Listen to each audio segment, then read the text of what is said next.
Well, I am super excited to talk to you today. Me too. For my followers that are jumping in, do you want to introduce yourself? Yeah, so my name's Olivia. I'm a registered dietitian, and I help women improve their relationship with food, improve their relationship with their body. I really use like a mindful eating approach, but I do talk a lot about body image, which is what we're going to talk about today. Like, Hmm. I consider myself like a body image expert. Oh, I really help my clients feel more confident in themselves as a whole. So it's really fun. I love what I do. It's very rewarding, I have to say. So, yeah. yeah, as someone who has went through that journey, and you could say like, but on the opposite side, where you're like in that toxic spiralness, like of your own, body image, and then to the other side, and then it's not something that I would say specialize in as much as you do, but I definitely do see trends because we Yeah, both work with women, where that is typically part of the journey, for sure. whatever we're focused on. For those of you that don't know me, I'm Maddie Martinez, women's health and fitness coach, and I focus on teaching women how to get started lifting, getting stronger, and be more confident in the gym. And today we're going to talk about all about body image, our own personal journeys, and I really want to dive into what Olivia does with her clients, especially dealing with disordered eating patterns. Not so much of we're not diagnosing anyone or anything like No. that, but talking about the patterns, and then what anyone can do to work on this themselves if they're struggling with their mental health, but then also want to see improvements in their body too. Yeah, love it. Do you want Excited. to? Good. Do you want to start on your side first? Yeah. So I think, when it comes to like body image and stuff like that, especially as women, and here's the thing, like we both work with women, right? But body image isn't only a woman thing, right? Like men Exactly. struggle with that too. But I think for the sake of this, we should just kind of talk about women, Yeah. and because we're women, we experience it, we know what we go through, right? Yeah. But I think, when it comes to body image and stuff, the first thing I want to say about this is no matter how much you've like healed and have a better body image, you can still have bad body image days. Mhm. And I want to start with that because I think there's this idea that once you're healed, like you're going to feel good all the time, or you should feel good all the time, or like you're doing something wrong. And like, that's not true. As confident as I am in myself, I still have bad body image days. Coincidentally, they usually come around like that time of the month, which is normal, right? So it's really like learning how to navigate those times when it comes, but also too, summer. I mean, I know where you're at. Is it like super hot yet Yeah. or no? Yeah, it's pretty hot today. It's like 80. Yeah, well, it's like 90, super Oh, humid here in Texas, but summer's basically here, and I know that that could be like triggering, right, for body image because we wear less clothes, we're in bathing suits.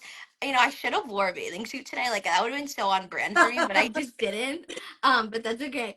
But I think it's a hard time of the year, especially if you struggle with your body image, but I think when you first start with that, I think it's important to just like acknowledge your thoughts and feelings about your body because they're not wrong, right? And I think it's so easy for us to shame ourselves of like how we feel in our body, how we think we should feel, how we think we should look. And at the end of the day, what's most important is that you can live your life without the feelings of your body like holding you back. And I think that's the most important thing.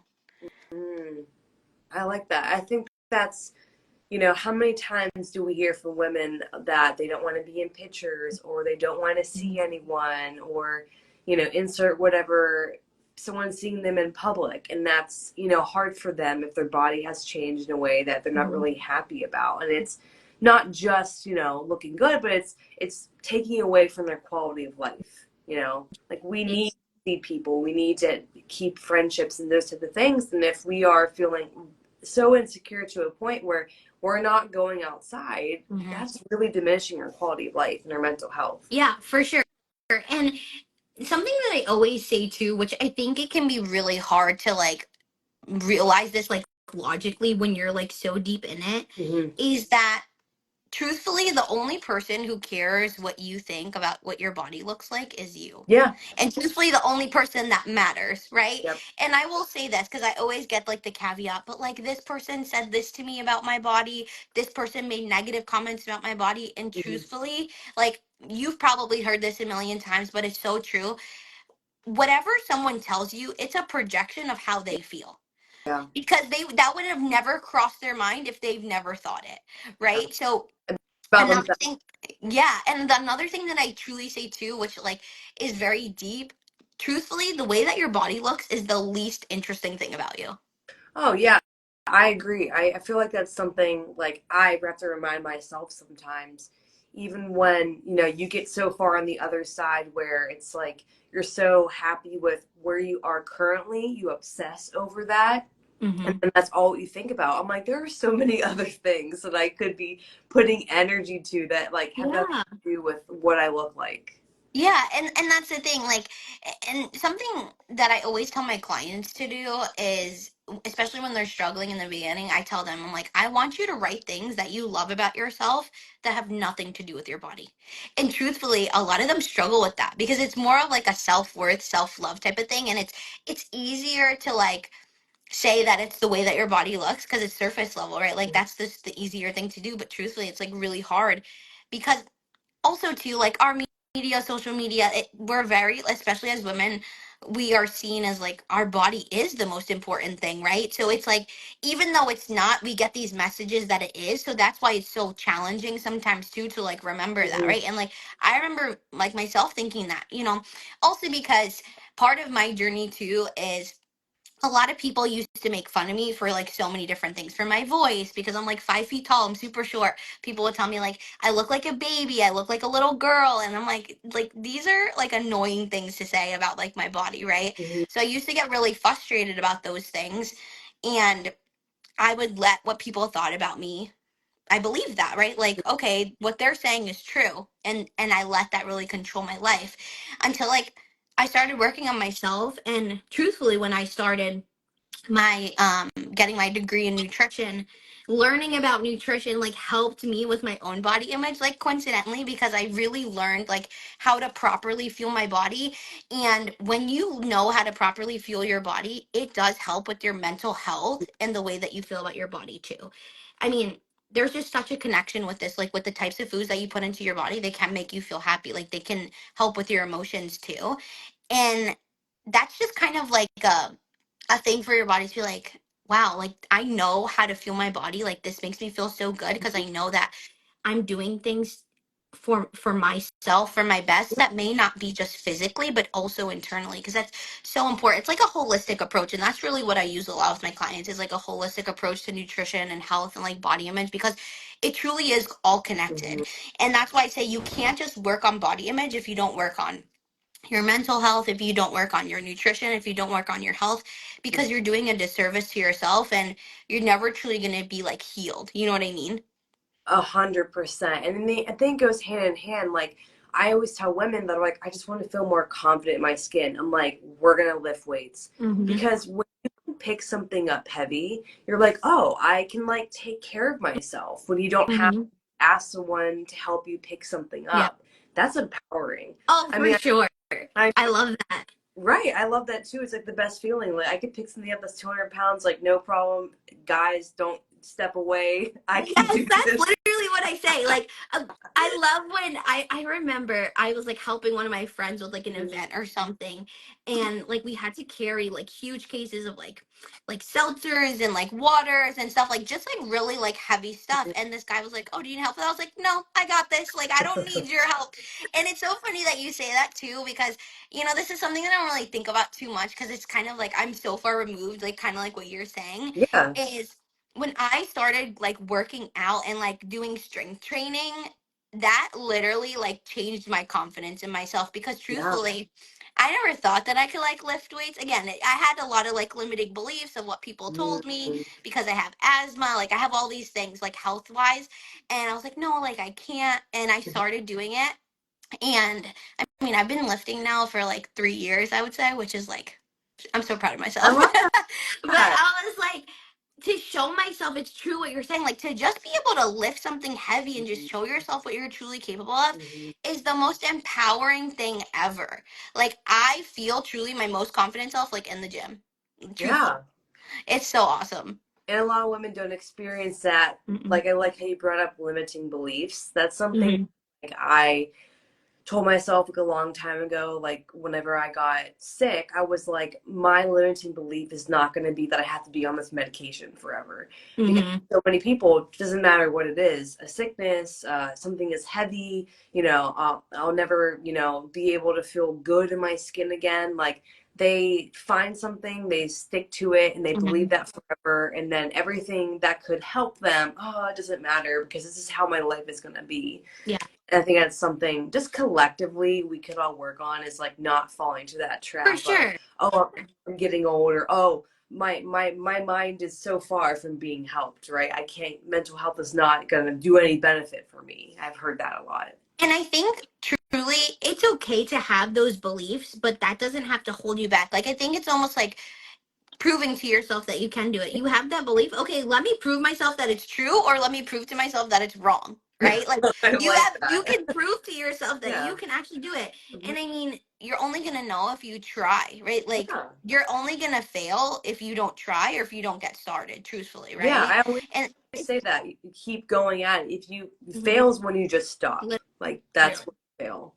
I know. And it's, I think, again, like as women, I mean, I feel like we both can connect on it. We put so much pressure on Oh, ourselves, right? oh, As yeah. like business owners, right? Yeah. Like we put so much pressure on ourselves and like that leads into like our personal life and stuff like that. But I think, like I said, it's just showing yourself what you're capable of, like I know you teach people like how to lift and stuff, right? Like I had this belief that I could only lift like a certain amount, right? And I was like, there's no way I could do that much, right? And then I Mhm. was like, well, let me try it and see. Mhm. Well, I was able to do it, right? Like it just Yeah. takes time. And I think it's the same with like when we talk about body images, like you have to be willing to step out of your comfort zone and do something that feels uncomfortable Mhm. because truly nothing great happens in your comfort zone, right?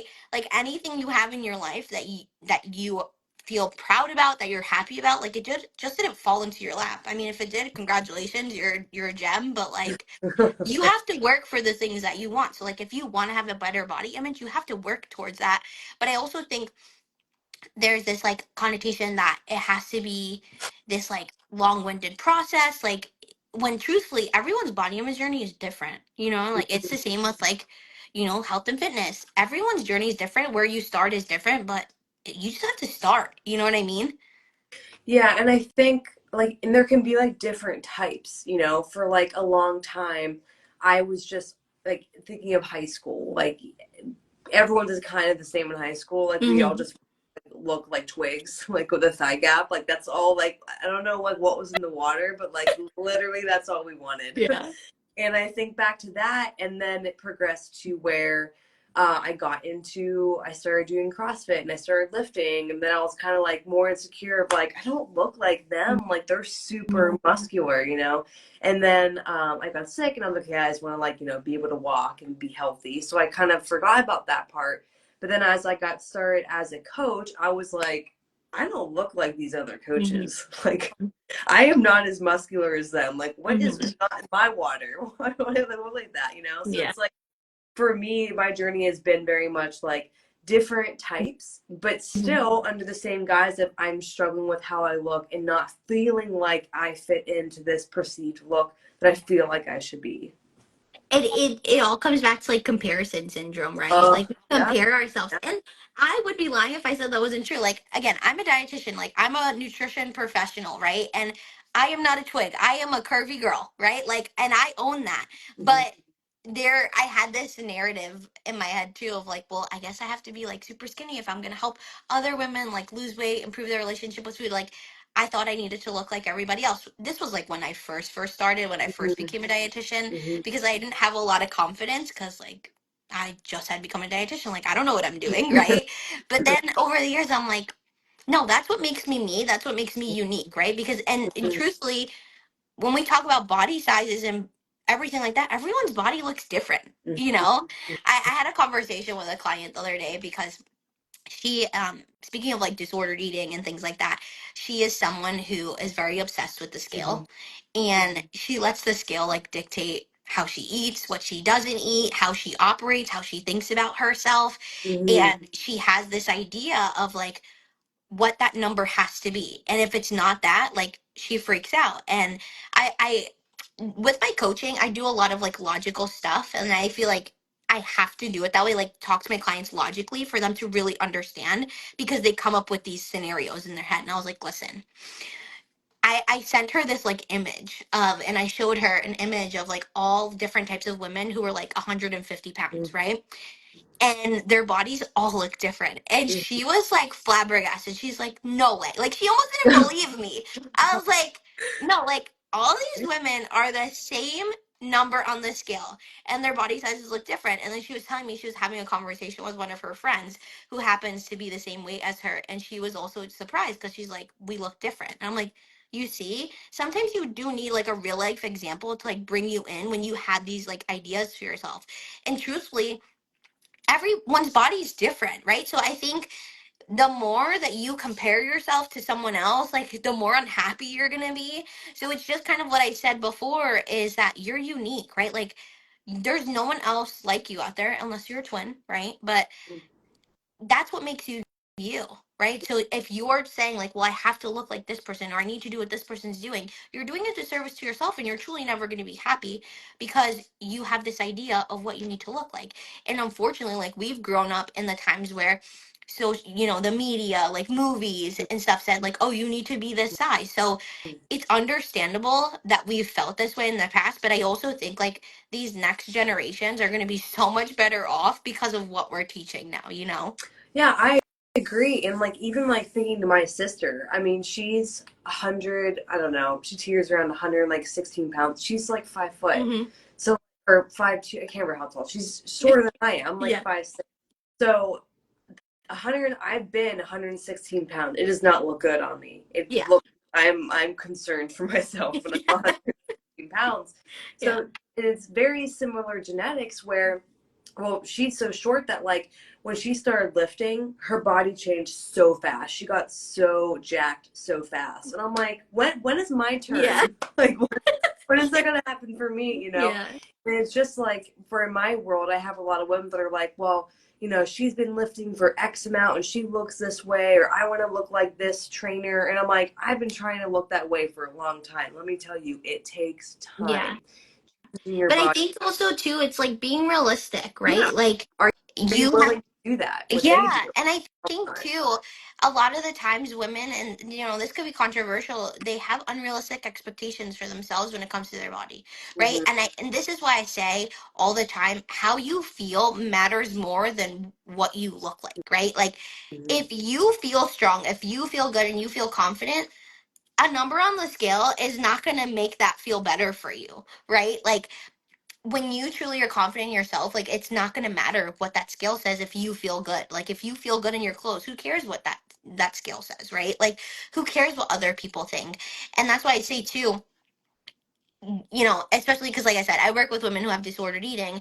And a lot of the times, too, like you were saying in high school, right? Like, I think about women when they're like in their 20s, like when they're in college, and they're like, well, like I loved my body then. Or actually, no, like I want to look like how I looked when I was 20 years old. And I'm like, but what was your relationship with food like? Were you eating? Were you eating enough? And a lot of the times they'll tell me no. So it's like, their way that their body looked then, on the outside it looks like they were super thin and just like super fit or whatever, but truthfully their relationship with food, their eating habits were not the best. So it's normal for their body to like change in a direction where they didn't think, because that wasn't like their healthy weight. Does that make sense? Oh my God, 100%. Like I think back like when I was in high school and I weighed like 100 pounds, and like Hmm. for me looking back at pictures when I was in that time frame, I'm like, oh my God, I look amazing. Let me tell you, I would stand up and like almost pass out because I was so dizzy because I was like Hmm. constantly underfed. I wasn't eating Hmm. anything. I was training for gymnastics 24 hours a week. They didn't tell us anything about food. I'm just like thinking I can get Yeah. away having like 5 grapes. I'm like, I'm good. And those were the times, like I always, there's a couple pictures that I use sometimes, and I'll show two different versions of myself where I was like 120 pounds soaking wet compared to now. And it's like a 15-pound difference. And one where I'm just striving to be skinny and I looked okay to like the Hmm. outside look, but like I was tired. My period was terrible. It was like inconsistent because my body fat was too low. I was hungry. I was bruising easily. I was hangry all the time. Compared Yeah. to now, where I'm fueled, I'm stronger. I'm not hangry all the time. Like things have improved, but like that 15-pound difference, it's not worth it.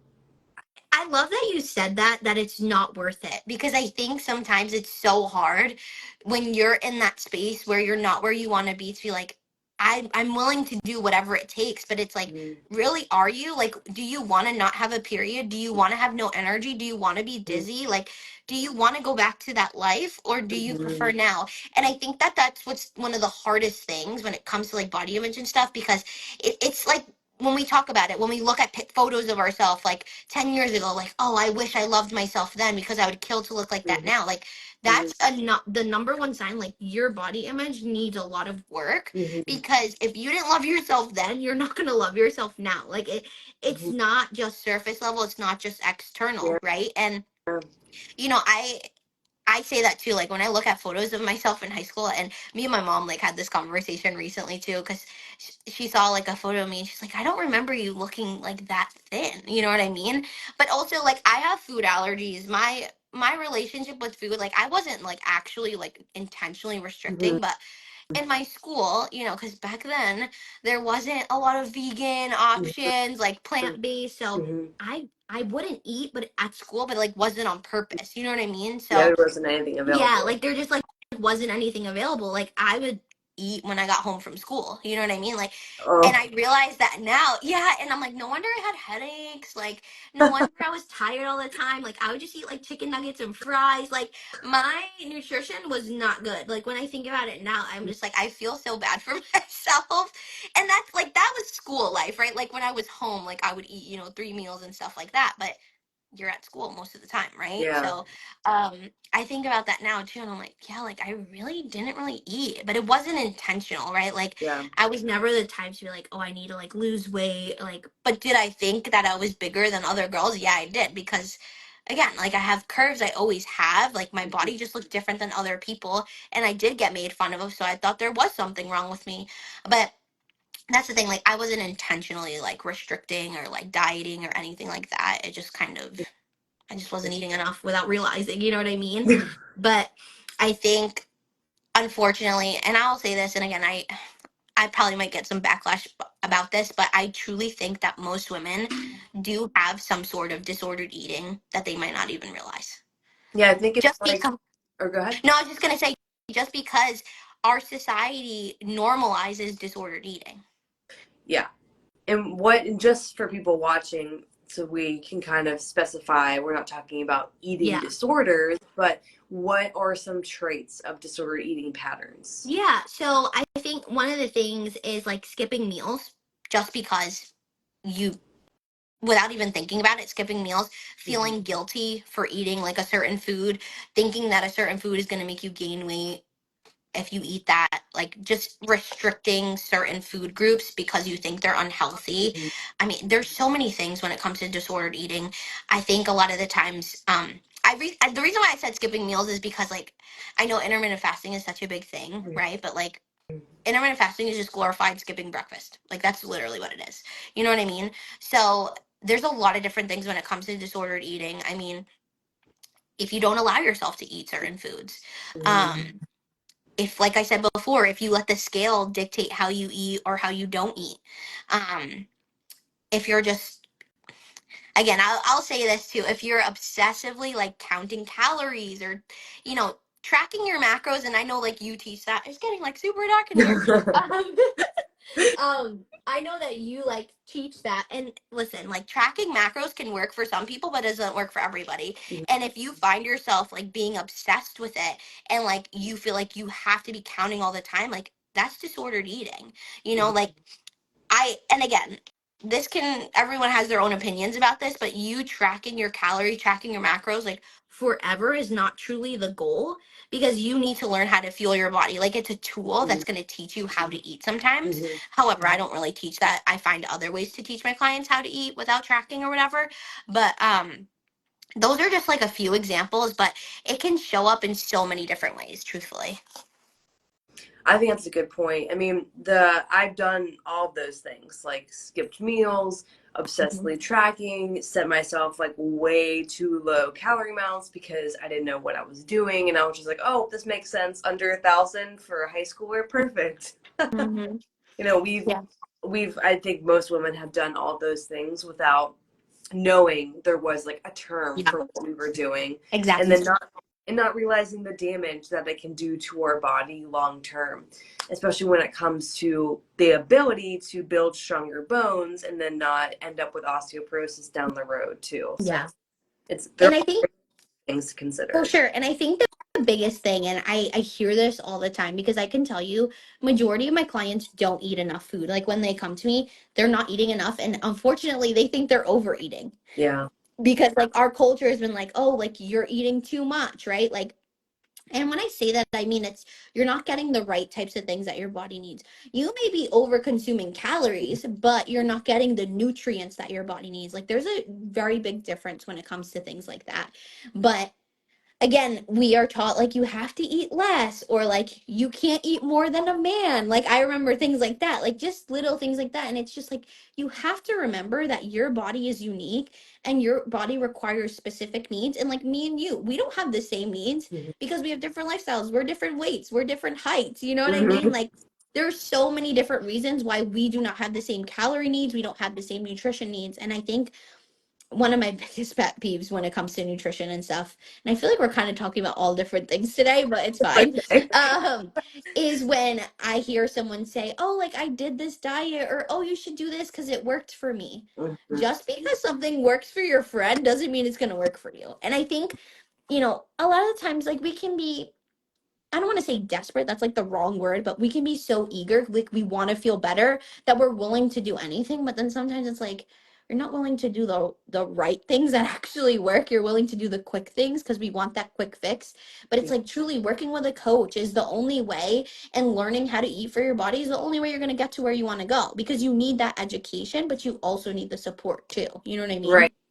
mean? And it's not, I mean, it's hard because I can feel for people who don't know what direction to go into Yeah. because there's just so many options, and so many of them can portray that they look like a great option, that they, Hmm. are this, that, and the other. And then you get into it and you're like, this was not what I was told. Hmm. And then you're kind of like burned by that experience. And then you're like, okay, I can't try something else. I just wasted X amount. I can't do another thing. Yeah. So I can understand for like the common people, everyone else watching this, like that's where they get stuck. But I think just like a tip, if people are like, okay, where do I go then? Find someone you trust, and that's like a real person. Yeah. I personally would always rather, invest in coaching with someone that's a real person and that, of course, like has, proof that they know what they're doing, but Yeah. you can talk to that really understands what you're going through. Like my last experience hiring coach was for my autoimmune disease,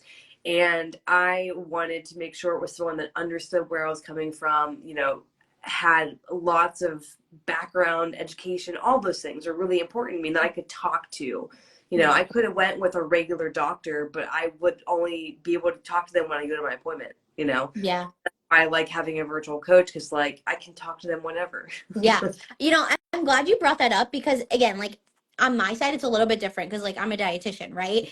And and it's funny because like let's talk about insurance for a Yeah. second because a lot of people they want to use an insurance when they want to work with a dietitian. But here's the thing, like with insurance, if you see a dietitian, first of all, the insurance companies only pay for what they think you need, not what you actually Mhm. need.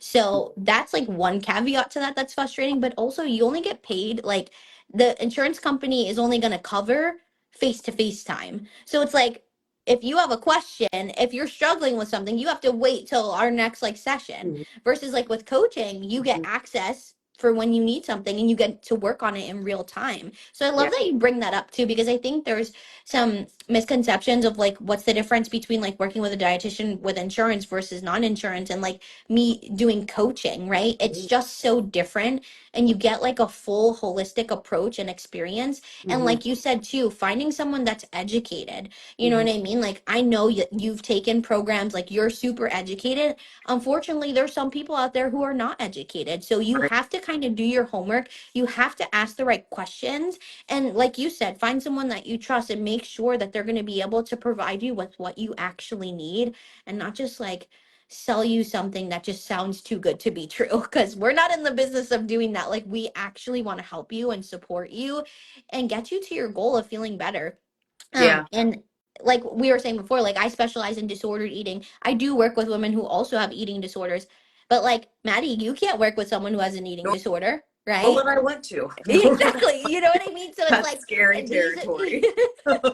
it's so funny because it's like no one likes to work with eating disorders, which I understand because it's challenging, but I like a challenge, so like I'm fine with Yeah, it. and you're But also qualified for I'm it.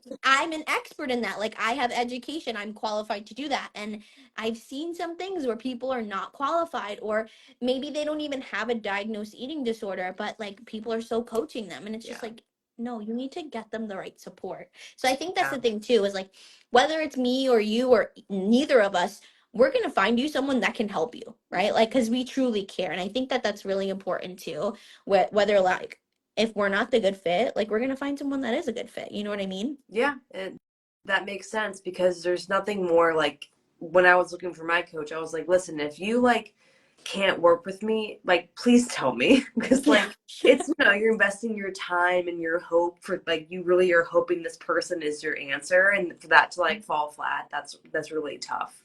Um, Yeah. what let's close out with let's say like three of your best tips for improving when you wake up and you're like I feel fat. Like Mhm. what are some things that you tell your I love that. clients? So the first thing I say is, number one, don't shame yourself for feeling that feeling. Your feelings are valid about your body. The second thing I would say is wear something that makes you feel comfortable. And I say comfortable, not confident, because if you're already feeling fat, if you're feeling gross, like, truthfully, nothing is going to make you feel confident. But I would say wear something that you feel comfortable. Maybe that isn't tight, right? Like something that just doesn't give you the like icky feelings that you're already feeling. It doesn't exacerbate those feelings, because we don't want that. Mhm. Wear something comfortable. And then my third thing is I still want you to eat. And I think that's important, is like, eat a balanced breakfast, whether like, if, because like we're saying, waking up in the morning, no matter how you feel, your emotions about your body still needs fuel. Mhm. And I think that that's like really, really important, because I know it can be really easy when you don't feel your best. You're like, oh, I'm just not going to eat today. Or like, Mhm. I'm just going to, drink a smoothie, or like, I'm just going to eat later, because you think that that's going to actually help you, but it's actually going to hurt you. Um, so just acknowledge those feelings, wear some comfortable clothes, and still eat a meal. And remember that also, I'm going to give you a fourth one, that these feelings are only temporary. Mhm. You don't always feel this way, and you're not always going to feel this way. But if it's something that is happening more frequently, then it's like you need to do some body image work for sure. Because like I said earlier, it's normal to have good and bad body image days, but it's not normal to continue to have them over and over again. You want to feel good majority of the time. Mhm. Those are good ones. Thanks. I like those. I'll be Yeah. stealing those. Okay, cool. Oh, girl. I know you're gonna eat, girl, because you eat well. I do. I do. We've seen I each other eat, so. I know. I know you're not gonna not eat, and oh, I know you're gonna get your walk in. That's a Oh. non-negotiable for you. For everyone who wasn't at the retreat with us, we were at a retreat together, and me and Olivia took I don't know how many walks. We walked so So many steps. many steps. It's just like, it's truly a habit. Like, if I don't walk, I feel like I didn't brush my teeth today. Yeah, You know what I mean? Like, yeah, yeah. and it's like we say, like, honestly, we've been talking for 35 minutes. I'm like, I need to get up and go for a walk or something, because I've been sitting for too long. Me and Allie, when we're podcasting, I'm like, I wish we could like podcast and walk at the same time. Then you would hear it would just be a mess. Yeah, But that wouldn't be good. an idea for the future, Yeah, maybe. Well, thank you so much for coming on, for talking to me about this. sure. Really loved it. We'll definitely have to do a part For two, sure. We could something talk else all fun. day about things I like this, know for that's sure. the dangerous part. Yes.